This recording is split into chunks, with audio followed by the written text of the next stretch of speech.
میرا آپ سے آج کا سوال، کیا پاکستان تحریک انصاف کو اسلام آباد کی دہشت گردی کی مذمت کرنے کا حق حاصل ہے؟ جی ہاں، فتنہ الہند، فتنہ الخوارج یعنی دہشت گردوں کو اپنے لوگ کہنے والے، انہیں افغانستان سے لا کر پاکستان میں بسانے والے، قربانیاں دیتی، شہادتیں پیش کرتی فوج پر سوال اٹھانے اور ٹھٹھے لگانے والے، یہ آج کے دور میں اہل کوفہ سے پاکستان تحریک انصاف والے خوارجیوں کے ساتھ ہیں، مگر ماتم اہل بیت کے ساتھ کرتے ہیں، قاتلوں کو راستہ بھی دیتے ہیں، زبان بھی اور تلوار بھی، اور پھر مقتولوں کے ساتھ مل کر روتے بھی ہیں۔ یہ لاشوں کے منتظر، یہ لاشوں کے خواہاں، یہ لاشوں کے سوداگر، منسوب چراغوں سے طرفدار ہوا کے، تم لوگ منافق ہو، منافق بھی بلا کے۔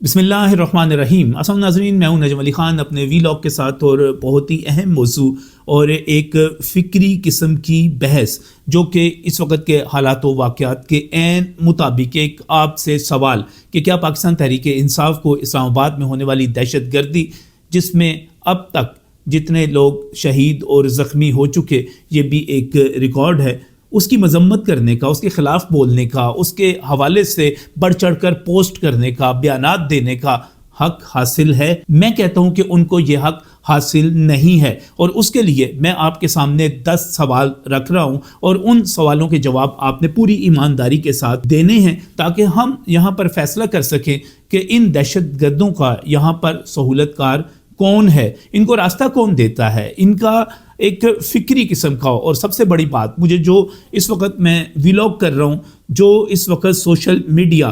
دہشت گرد کی سپورٹ میں اس کے حوالے سے، اس کے شناختی کارڈ کے حوالے سے سوال اٹھا رہا ہے، جو یہاں پر ہماری سیکیورٹی فورسز پر اٹیک کر رہا ہے، جو یہاں پر، کیا یہ لوگ را کے ہیں؟ کیا یہ لوگ انڈیا کے ہیں؟ کیا یہ لوگ موساد کے ہیں؟ کیا یہ لوگ افغانستان سے آئے ہوئے ہیں؟ کیا یہ لوگ اسرائیل کے ہیں؟ یا یہ لوگ پاکستان تحریک انصاف کے ہیں؟ جی ہاں، یہ لوگ اس وقت مذمت کر رہے ہیں، کہہ رہے ہیں کہ جناب بہت ہی افسوسناک واقعہ ہو گیا۔ یہ لوگ کہہ رہے ہیں کہ سیکیورٹی فورسز کہاں پر تھیں، اس کا راستہ کیوں نہیں روکا گیا؟ یہ بندہ وہاں سے افغانستان بھی گیا 4-5 مرتبہ، پھر وہاں پر کئی ماہ رہا بھی، وہاں سے ٹریننگ بھی حاصل کی، سوال کرتے ہیں کہ یہ یہاں پر اسلام آباد تک، اور آپ اس کو عملی طور پر سمجھیں تو پنجاب کی سرحد پر کیسے پہنچ گیا؟ میرا سب سے پہلا سوال اہل کوفہ سی منافقت والے ان لوگوں سے ہے کہ تم لوگ اس وقت دہشت گردی کی مذمت کر رہے ہو، لیکن تم ہی لوگ ہو جو دہشت گردوں کو اپنے لوگ کہتے ہیں۔ یہ کون ہے جو یہ کہتا ہے کہ یہ ہمارے لوگ ہیں، جو گڈ طالبان اور بیڈ طالبان کی اب بھی بات کرتے ہیں، جو لوگ کہتے ہیں کہ ان کو راستہ دے دیا جائے، جو لوگ کہتے ہیں کہ ان سے مذاکرات کر لیے جائیں، ان کو اپنا کہنا؟ یہ کون ہے؟ تم قاتل کے ساتھ ہو اس کو اپنا کہتے ہو، یا مقتول کے ساتھ ہو اس کو اپنا کہتے ہو؟ ذرا اس کا جواب تو مجھے پہلے دے دو۔ میرا دوسرا اس سے بھی زیادہ اہم سوال یہ ہے کہ جب یہ آپریشن ہو رہا ہے، اور رد الفتنہ کی بات کر لیں، آپ رد الخوارج کی بات کر لیں، آپ کسی بھی ایسے آپریشن کی بات کر لیں، وہ کس کے خلاف ہوتا ہے؟ کیا وہ عوام کے خلاف ہوتا ہے، یا وہ عوام کو تحفظ دینے کے لیے دہشت گردوں کے خلاف ہوتا ہے؟ تو اس آپریشن کا مخالف کون ہے؟ اور میں ڈنکے کی چوٹ پر کہتا ہوں، یہ پاکستان تحریک انصاف ہے، اس کی صوبائی حکومت ہے، اس کے جو سوشل میڈیا پر ٹرولز ہیں، وہ اس آپریشن کے مخالف ہیں، اس کے خلاف ہوا بناتے ہیں، اس کے خلاف فضا بناتے ہیں، اور مجھے افسوس کے ساتھ کہنا ہے کہ سیاسی مقاصد کے لیے JUI اور جماعت اسلامی بھی ہمیں اس قسم کی حرکت کرتی ہوئی نظر آتی ہیں۔ یعنی آپ اس آپریشن کو روکتے ہیں جو ان دہشت گردوں کو روکنا چاہتا ہے۔ میرا تیسرا سوال یہ ہے کہ سب کچھ ثابت ہو گیا کہ یہ بندہ جو یاسر تھا، جو دہشت گرد تھا، وہ افغانستان گیا، وہاں سے اس نے ٹریننگ حاصل کی، وہ کس طرح رابطے میں آیا، یہ ساری چیزیں اب سامنے آتی چلی جا رہی ہیں۔ تو یہاں پر پاکستان میں موجود غیر قانونی مقیم افغانوں کو جب ہم نکالنے کی بات کرتے ہیں تو خیبر پختونخوا کی حکومت اس کے مقابلے میں دیوار کیوں بنتی ہے، اس کے راستے میں مزاحم کیوں ہوتی ہے، یہاں پر غیر قانونی مقیم افغانوں کو کیوں رکھنا چاہتی ہے، اس کے مقاصد کیا ہیں؟ ظاہر ہے وہ دہشت گردی چاہتی ہے، ظاہر ہے وہ ان لوگوں کے ذریعے غیر قانونی سرگرمیاں جو کہ امن و امان کو خراب کرنے سے لے کر کاروبار کو خراب کرنے تک، سمگلنگ تک کی ہیں، ان کی سرپرستی کرتی ہے، اور پھر آپ مذمت بھی کرتے ہیں۔ کمال کرتے ہو۔ میرا چوتھا سوال یہ ہے کہ پاکستان تحریک انصاف اور اس کی صوبائی حکومت